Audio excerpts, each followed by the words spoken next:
Bhavya Bishnoi. I'm 30 years old and I'm an MLA from Adhampur in the state of Haryana.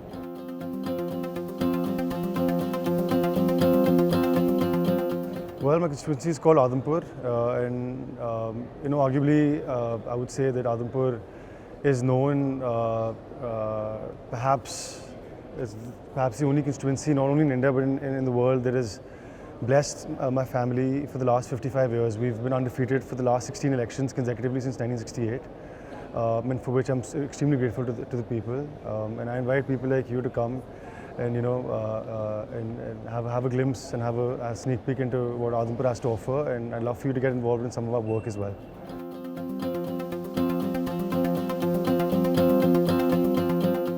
I think it's a real honor and pleasure to be here. I think the fact that NLC convenes, MLAs, MLCs, secretaries, speakers, business leaders and so on from across the country and from across the political spectrum to exchange ideas, to exchange experiences, learnings, to build capacity. I think it's unprecedented, and I'd like to say big congratulations to the founding team and all of you for putting this together.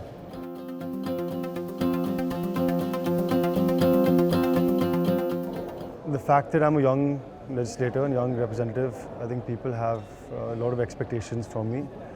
Also, Adhampur has been in the opposition for the last 26 years and finally we found a small share of the government.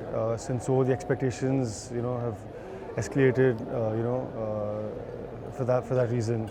So just meeting people's expectations. People also used to the work ethic of my grandfather, who was the Chief Minister of Haryana for 3 terms, and he was an excellent public servant. And it's people see me in his light, and it's almost a lost cause to emulate him. So I think just meeting people's expectations is quite challenging, but I'm doing my best.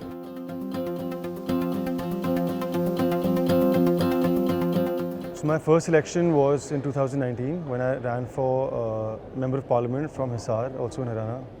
That was an unsuccessful campaign, but I learned a lot in the process. I was the first candidate in India who launched a constituency-specific manifesto, a very, very well-researched manifesto across 10 development verticals. And obviously the result wasn't as expected, but I learned a lot in the process, and I'm taking those learnings with me everywhere I go.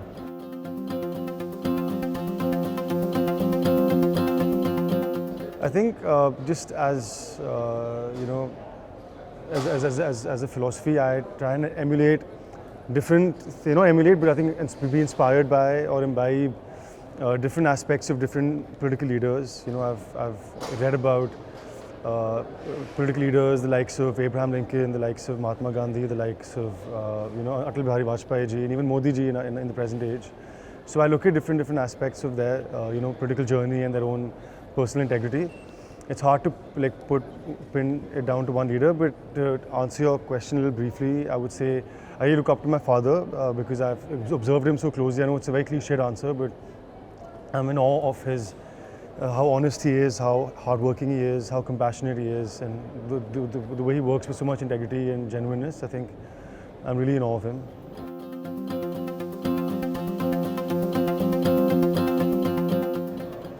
I would just say, be honest to yourself, because in politics, you're always under the scanner. There's always people out there to get you, and it's very hard to keep everyone happy. I would say be answerable to your conscience. You should wake up every morning feeling happy and proud of the way you conducted yourself the day before, and just be true to yourself, be true to your values, and believe in yourself in whatever field you choose to pursue.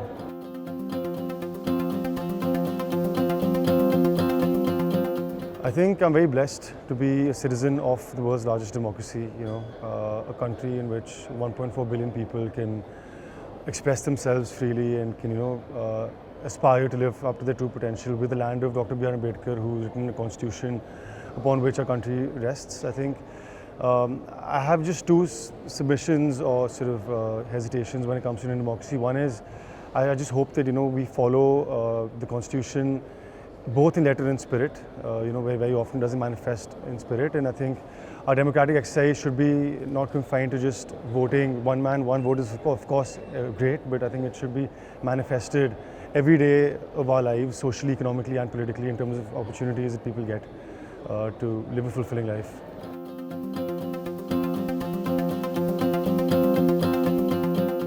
Like I said, both I've ran 2 elections, and both were very memorable for me for different reasons. Winning obviously feels good, so I'm very happy that I got the opportunity to actually walk the talk and try and prove my mettle as an MLA of Adhampur. So I'm very grateful for the last by-election that happened in November.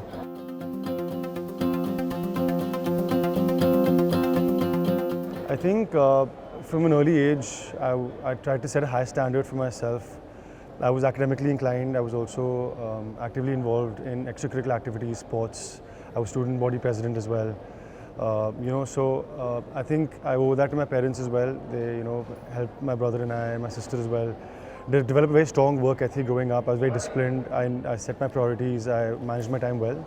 And so I think that's just built a strong foundation for me and in my work life also. And politics can get very overwhelming, but I think it's all a matter of setting priorities and managing your time effectively.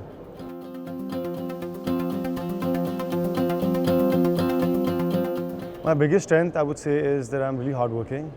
I have a unique capacity to outwork myself as well as my competitors, so to speak.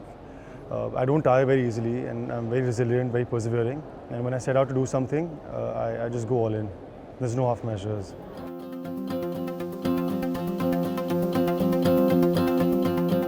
I want advice from people like you. I find this a very hard question to answer because I still have so much to learn. But I think from the limited life experience that I have had, I would just say, believe in yourself. Set a goal for yourself, find which you have an aptitude in, and then just work hard. There's no shortcut to success. It's a very cliched answer, but I really don't have much to offer. I'm sorry.